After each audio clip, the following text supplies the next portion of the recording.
Hi guys, welcome back. This is Prateek. I am a QA engineer and I have been very excited about all this development happening in this AI space and how it could impact QA. I am going to show you through this video that how tools like Cursor and Playwright MCP going to assist us as a QA engineer in terms of test case design to test case execution. I myself have been using these tools and other tools either in my personal projects or in my work life, and I'm sure these tools are going to become an integral part of our workflows and also going to become an important skill to have. I hope my video is going to help you in that. Let's get started. Okay, let's take an example that you are a QA engineer and you have a website to test called xyz.com. You thought why not take a help from any of the AI and LLM model, and you request it to suggest some good test cases based on its exploration for your website. At this point, LLM could only guess what your website could be, and probably based on that it could suggest you some test cases, but it has no ability to open your website in browser, interact with it like a tester would, because until unless it does that, it won't be really able to explore your website and suggest the test cases. So that's where Playwright MCP comes in. So this is like giving set of powers to your LLM. Now what kind of powers? So if you are a QA engineer and you have to explore a website, write test cases for it or write test automation for it, what kind of capabilities do you need? You obviously need a browser where you could open your website, inspect element to get the understanding of DOM, and then a lot of interactions you would perform to understand the flows, etc. Exactly these powers are being given by Playwright MCP to your LLM. Okay, now explore the Playwright MCP official website. I have opened it and this is very easy to read. You would see that the first important thing over here is the config, which is needed to enable Playwright MCP in your IDE. And there are different IDE configs are given. For example, if you want to enable it for Cursor, what you need to do, it's given over here. And then certain set of flags which you could set while configuring it in your IDE, which gives certain set of capabilities or allow you to do certain things. If you go down, that's the most important part, and that is the tools which I was talking about, the powers which you are now giving your LLM. So these tools are divided into few categories based on what flags are enabled in the configuration or not. So the core automation is enabled by default, and as you can see, the method names are, or the tool names are very easy to read. What kind of parameters could be passed is also mentioned over here. And with these tools, the LLM is now able to explore, perform action, etc. So you could give a read, and you should be familiar that what all tools are available. So in this demo, we are going to see how to enable Playwright MCP server in your Cursor. So my Cursor is open, and you could go to your Cursor settings, and in the Cursor setting, you will see a tab called Tools and MCP. If you click on it, you will see that currently there are no installed MCP servers on my machine. So if I click on add custom MCP button, it basically gives you a JSON, and as we saw in the Playwright documentation, that it gives you the JSON config which you could basically copy paste it over here, and the Playwright MCP server should be enabled. I have copied it in my documentation, and I'll just copy it, go back and do it. Right. So now as you see, I have enabled the Playwright MCP server, and it should be enabled now. Now if you can see that the installed Playwright MCP servers list show that the Playwright is enabled, and the main part is you could see that the 21 tools are enabled now. As we saw in the Playwright documentation, what does each tools do, we could read it over here, but the naming convention is pretty easy to read and you can understand what it is supposed to do. Okay, now let's come back to our scenario, but in this case now LLM has the Playwright MCP enabled. Now if you ask your LLM, can you please test my website?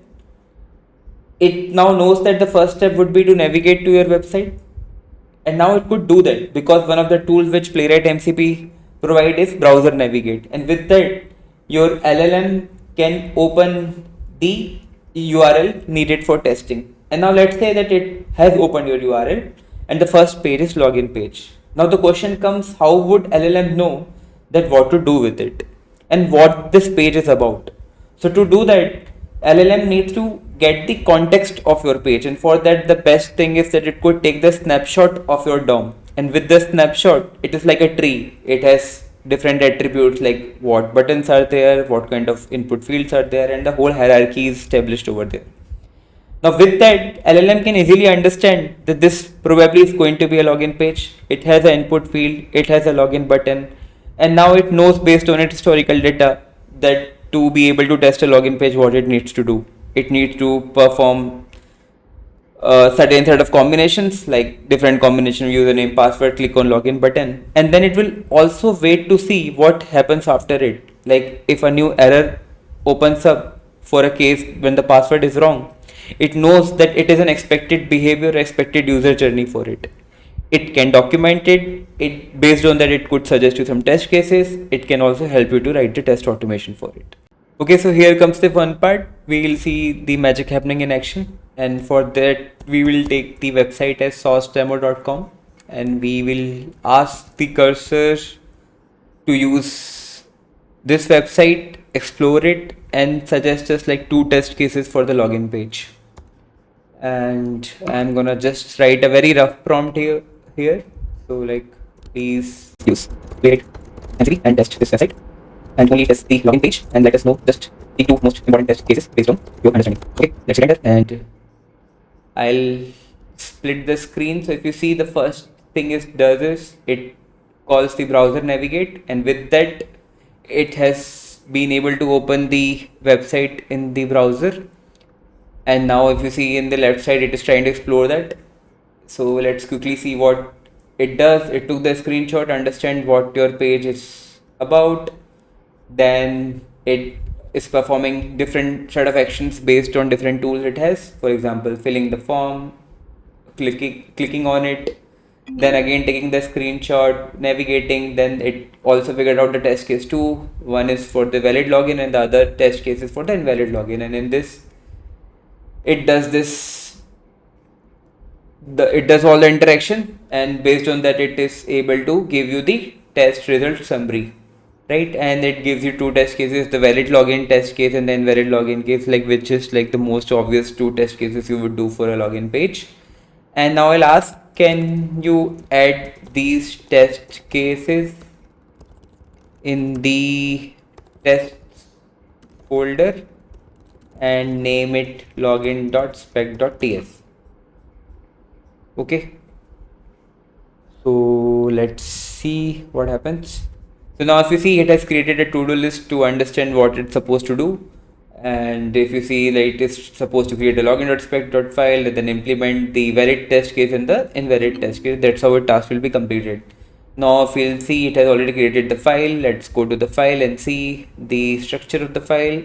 Let's click on keep, that I want to accept the suggestion, and now see what it does.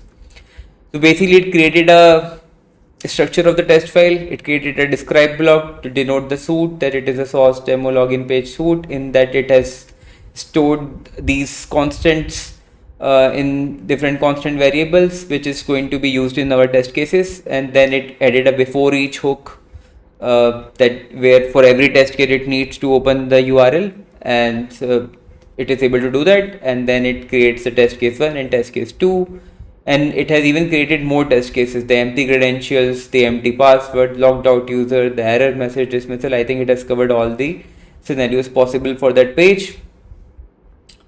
Now what it does is that should successfully log in with valid credentials. Okay, now because it has the ability to understand your DOM, it knows to target a particular element, what selector it is supposed to use. For example, to target the username and fill on it, it is able to do that, and it is able to do everything. And once the login is successful, it is expecting the shopping cart to be visible on the inventory page. So it has completed your test cases very successfully. And then the test case 2 is that what happens if the invalid login is the scenario, in that it knows that whenever you do that, like whenever you enter an invalid credential, you are expecting to see a error message on the login page itself, and that messaging of that error message will differ based on what kind of credential you have entered. So for example, this invalid credential test case, it is expecting to see this epic set phase username, and it is expecting the error message, and it is also able to determine the locator of that error message, and it has been added that completely, and that's how it has completed the remaining test cases also. So like if you can see, all I did is just enable the MCP server, give a very rough prompt, and it is able to explore your website, get the understanding of it, and created the test cases, and also able to implement the spec file of it. Now comes the refinement, and then we'll see in the next part.